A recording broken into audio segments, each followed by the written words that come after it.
Today we're working on a flash with kind of an unusual problem. The game is on and in track mode. You can see the score displays are all on, showing the high scores. The flippers should be dead, but when I press the flipper buttons, the flippers work. Also, the slingshots will work and the pop bumpers will be working right now.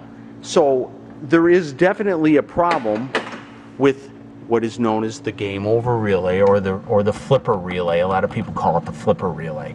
Flipper relay's here on the driver board, and I should note that we've done all the standard modifications here. All the SCAN-B ROM sockets have been changed over, brand new ROM sockets, a new 40-pin interconnect, and we don't have any locked-on coils or on the driver board or on the play field, meaning that we don't have any shorted transistors. But I do have this problem where the flippers are working in game over mode, and I would like to fix that. Here's the schematic for the driver board, and if I look at the schematic for the driver board, I can find the flipper relay right there, and it controls through a little transistor Q13, which is a 2N4401, and then it goes through a chip, which is a 7402 at IC8.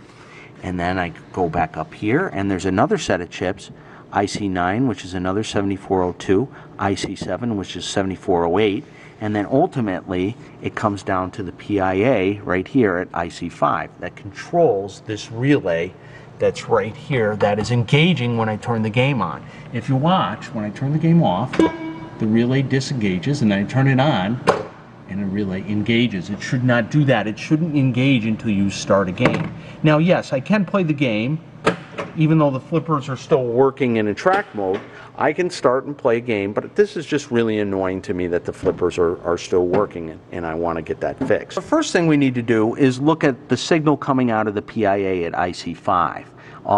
The best way to do that is to follow the trace up to the IC7 pin 4, and we can see that it connects to IC5, the PIA, at pin 19. Okay, so the signal at pin 19 on the PIA and pin 4 at IC7 should be the same, and it takes the signal from IC7 pin 5 and ANDs these two things together and then outputs it to another chip. So if we look at an AND table, this is the logic table for the ANDs.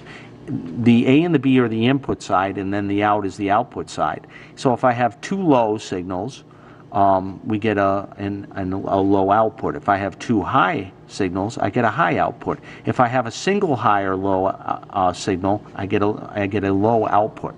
So I kind of want to see what this chip is doing using a logic probe. So the first thing I can do is go to pin 19 on the PIA with my logic probe, and I can see that it's low. When I go to IC7 pin 4, 1, 2, 3, 4, I get the same low signal.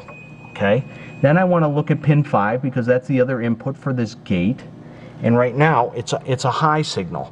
So that means that my output should be low according to my truth table. My output comes off at pin 6. So 1, 2, 3, 4, 5, 6. And indeed, I do have a low signal. So it appears that this chip is working correctly. And just to test it, I will start a game, which will change the outputs. So I go to my IC5, pin 5, which is the PIA, and now the signal changed from low to high.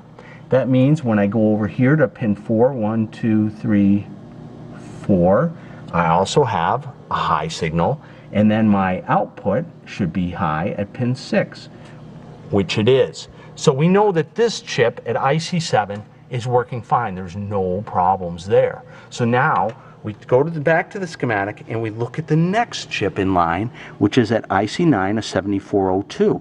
So the 7402 at IC9 is a NOR gate. Okay, so again, I go to the computer, I type in NOR logic table into Google, and I get this little table that I've reproduced here. So if A and B are both 0, the output is high. If A is 0 and B, the two inputs, one is high and one is low, then the output is high. And the same thing if they're reversed.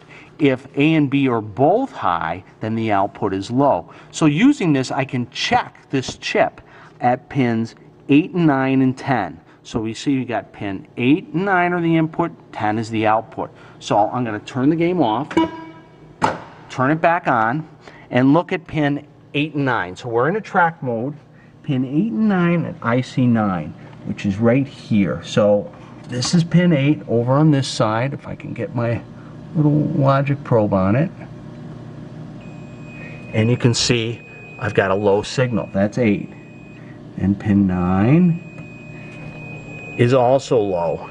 And then pin 10 is also low. So all three are low, but looking at my logic table, look at this. If A and B are low, the output should be high, not low. So this chip does not look like it's working as it should. So let's start a game. Now let's check those again. Back to IC9, pin 8, and now the signal is high. IC9, pin 9, now the signal is high. IC9, pin 10, now the signal is low. So that part is working. When the inputs are high, the output is low, but when the two are low, the output is not high.